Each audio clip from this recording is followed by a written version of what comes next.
Merhabalar arkadaşlar, kanalıma hoş geldiniz. Bugün sizlere gördüğünüz balkabağı anahtarlık yapımının anlatımını yapacağım. Çok tatlı, çok güzel. Boyut olarak da anahtarlık için gayet uyumlu ölçülerde oldu. Yapımı da çok kolay. Sevdiklerinize, kendinize ister hediye ister kullanmak için de yapabileceğiniz bir anahtarlık modeli. Hemen başlamak istiyorum. İp olarak kullandığım Alize Cotton Gold ipini kullandım. Şöyle özelliklerini ekran görüntüsü alarak renk numaralarını da dilerseniz siz farklı renklerle de uygulayabilirsiniz. 2 numara bir tığla ördüm. Şöyle 2 milim. Öncelikle şu ön kısmını yapacağız birlikte. Görüntüsünü zaten gördüğünüz gibi çok tatlı bir görüntüsü var. Hemen zincir çekerek başlıyorum. Toplamda 17 zincir, 2 3 4 5 6 7 8 9 10 11 12 13 14 15 16 17. Evet, 17 zincir çektik. 2 3 4 5 6 7 8 9 10 11 12 13 14 15 16 17. Hemen tığımıza dolayıp ipimizi dördüncü zincir içerisine çakma trabzan yaptık. 2 baştaki zincirle birlikte toplamda 15 tane çakma sık iğnemiz ya da yarım trabzan, siz nasıl biliyorsanız bu tekniği uyguluyoruz.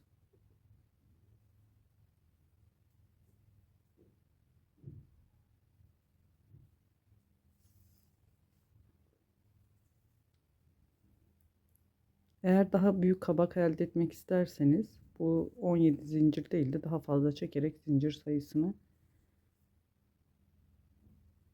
ve ördüğünüz sırayı da uzatarak büyük bir kabak elde edebilirsiniz. Tamamıyla zaten büyüklüğü küçüklüğü çektiğiniz zincir ördüğünüz sıra sayısına göre değişiyor.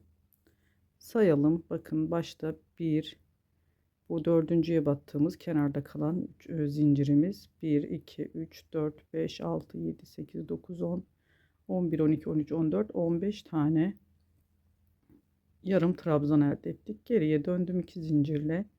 Hemen sondaki en son trabzanımın üzerine yine her birine arka tek dallarını alarak örerek sonuna kadar ilerliyoruz. Burada ipim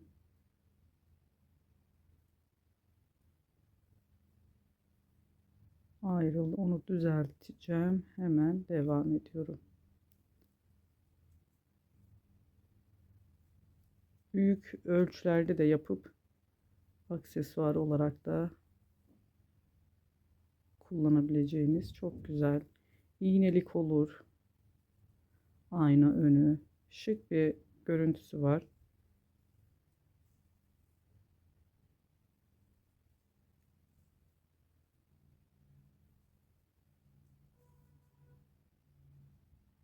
Yine sonuna kadar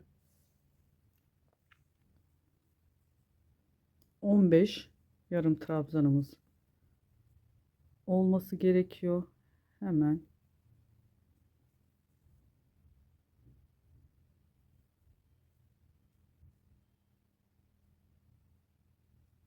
sayıyoruz. Sonuncuyu yapmadan başta çektiğimiz 2 zincir 2 3 4 5 6 7 8 9 10 11 12 13 14. Sonuncusunu ben şu iki ilmekle birlikte arka dalını almayıp tam zincir içerisinden trabzan yaptım. zincir içerisine batarak yapıyorum. Şu kenarları daha düz bir görüntüsü olsun diye. Hemen 2 zincir çekip bakın burada ilk yarım trabzanımızın yani son yaptığımız alt sırada başlarken de ilkine hemen tepesine batarak her sırada 15 tane yarım trabzan olacak. Toplamda 1 2 16 sıra örüyoruz. Bu şekilde devam edelim arkadaşlar. Evet. 1 2 3 4 5 6 7 8 9 10 11 12 13 14 15 16 sıra ördük. Bu şekilde çevirip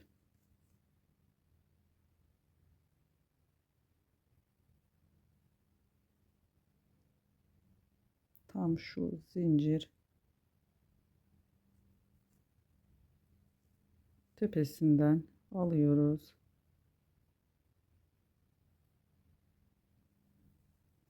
Sonrasında şöyle iç dallarının tek dalını karşılıklı ilmek içerisinden kaydırmayla birleştiriyoruz. Yanından alıyoruz. Sıradakinin içerisine batıp kaydırma. Yanındaki iç dalından alıp sıradaki ilmeğimizin içinden kaydırma tekniğiyle sonuna kadar bu örgümüzü birleştiriyoruz.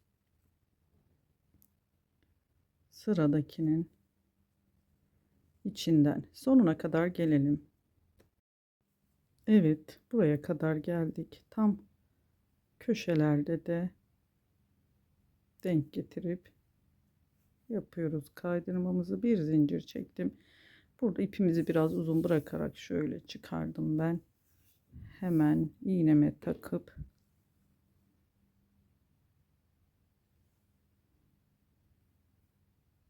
dikme işlemini yapacağız. Hemen çevirmeden şöyle çevireceğiz ama çevirmeden şu alt kısmını bir dikelim. Aralardan her trabzan yarım trabzan yaptığımız sıra boşluklarından birer tane böyle batarak ara ara sonuna kadar gelelim.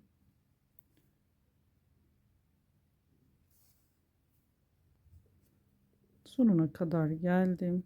Bakın bir araya getirdik.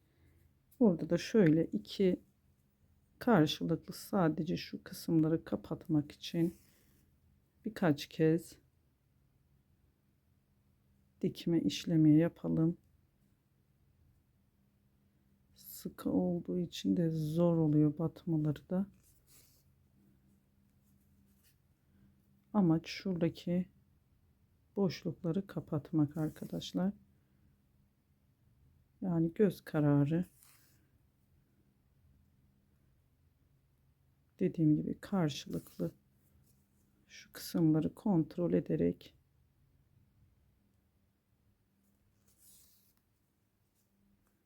kapatalım. Sonrasında evet kapattık. Şöyle bir tane daha şu kısmı da sağlam olsun. Burada bir de düğüm atacağım ben.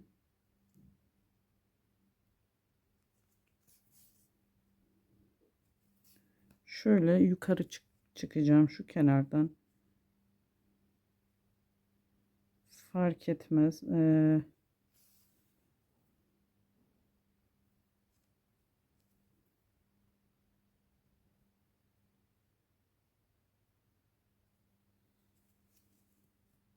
Şöyle çevireceğimiz için ipimizi yukarıya alıyoruz. Burası içi tarafa kalacak. Çevirdik. Bakın biraz diktikten sonra içerisine silikon şu arayı da toparlayalım. Silikon doldurup Bu kısmı, ağız kısmını da kapatacağız. Sonuna kadar bu ara ara yine yapalım. Evet. İğnemizi ara ara geçirip tam böyle bir araya getirmeden önce yeteri kadar siz bunu ayarlayın. Bakın yeterli geldi. Ayarlayıp içerisine doldurup şöyle bir araya getiriyoruz. Tekrar burayı yine karşılıklı kapatıyoruz dikerek. İyice ufaltalım. Dediğim gibi maksat şu boşlukları kapatmak. Zaten buraya yaprak kısmı gelecek. Sap kısmı kabağımızın. O yüzden de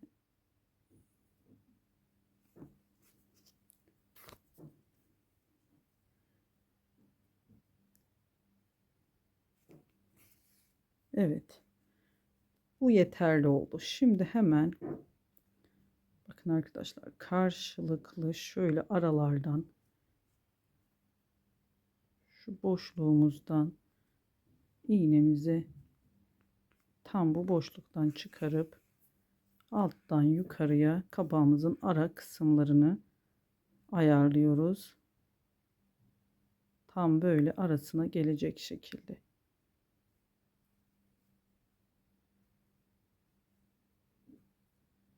Yine her seferinde alttan yukarıya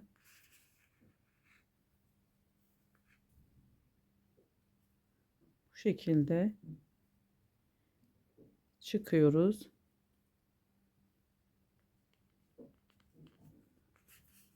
İpimizi de hafif bir çekiştirip belirgin olmasını sağlıyoruz.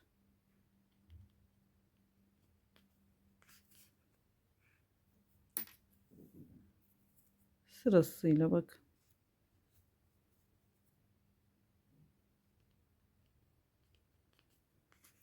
Aynı noktadan geçirip aynı noktaya geçiriyoruz. Yine aynı nokta.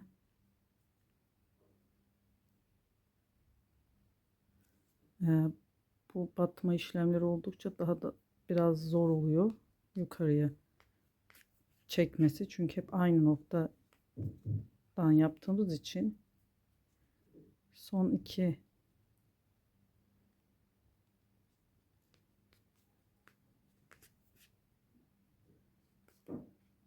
evet, sonuncusunu da yapıyoruz. İpimiz de tam böyle sınırda arkadaşlar. Şöyle düğüm atarsam şu kısımdan yeterli olacaktır. Bakın tam bir ucu ucuna yetti diyelim. İpimizi şurasını düzeltmek istiyorum. En son şöyle şurada düğüm atıp burayı tamamlayalım. Evet, düğümümüzü attık. Şu içerisinden ya da şöyle direkt keseyim ben. Çünkü ip mesafesi yok. Normalde iğneyle birkaç kez de tam böyle sağlam olsun diye geçiş yaptırıyorduk. Ama şimdi gerek kalmadı arkadaşlar. Kabağımızın gövde kısmı hazır. Hemen yeşil yaprak kısmını hızlıca yapıp tamamlamak istiyorum. Yeşil renkle yine ip kullandım. Aynı özelliklere sahip ip. Burada sihirli bir halka yapıyorum. Önce yine burada bir tık daha ince tığ, 1,75 milim. Daha küçük olsun istedim. Tığ kullanıyorum. Bir zincir çektim. Bu halka içerisine 8 adet sık iğne yapıyorum. 3 4 5 6 7 8 ve sıkıp ilk yaptığım sık iğne tepesine birleştirmemi yapıyorum. Bir iki zincir çektim. tam bu zincir dibine, 2 zincir çektiğim dip kısmına tekrar göstermek istiyorum. Daha bu ilk başta 3 zincir yapalım bunu. Sık iğne ile kapattım. Yanındaki sık iğne içerisine kaydırma yaptım. 2 zincir çektim. Tam dibinden arka dalından alıyorum. Sık iğne ile kapattım. Yanındaki sık iğneyi de kaydırma tekniğiyle 2 zincir çekip arka dalından alıp sık iğne ile kapatıyorum.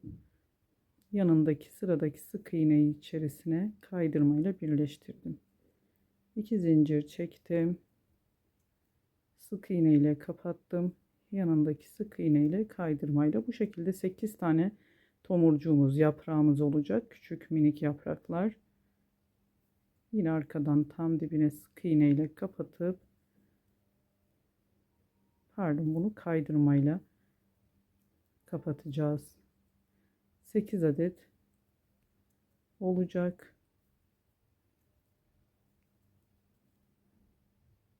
Kabağımızın sap kısmı 1 2 3 4 8.'yi sonuncuyu yapıyoruz. Sık iğne ile kapattım ve tam dibine kaydırma ile birleştirdim. Bir zincir çektim. Burada ipimi kesiyorum. İpimizi arkaya alıp şu kısımdan alalım. Ben aldım. Kamera arkası önünde çok vurmamak için telefona sallantı oluyor arkadaşlar. O yüzden arkada hemen o ipimizi arkaya alarak bir ilmek arasından 2 düğüm atacağım. Bakın zorlanıyorum bunu ayarlamayı. Evet, şimdi 2 düğüm atıp sıkıca ipimi kesiyorum burada.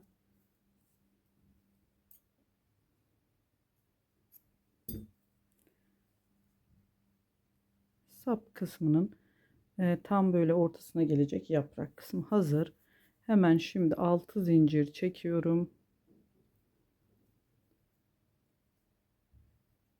2, biraz uzun çekmek istiyorum. Şurada bir hafiften ipimiz kalırsa 2 3 4 5 6, 1 2 3 dördüncüye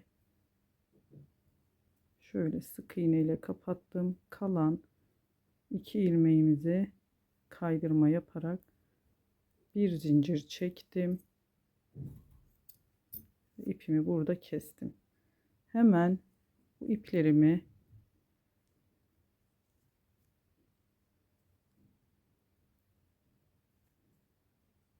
şöyle içerisinden geçiriyorum.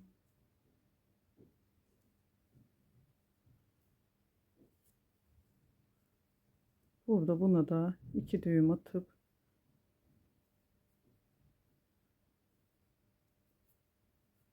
çakmak yardımıyla da yakabilirsiniz. Zaten silikonla yapışacaktır. Evet, kulp kısmımız bakın hazır. Tam böyle kabağımızın ortasına bunu yapıştıracağız. Evet arkadaşlar, şöyle silikon yardımıyla tam uç kısmına, yani orta kısmına dikimimizi tamamladığımız yere silikon yardımıyla tutturdum. Siz dikebilirsiniz ama silikonla da gayet sağlam oluyor. Şöyle bir anahtarlıkta hemen kenar kısımlarından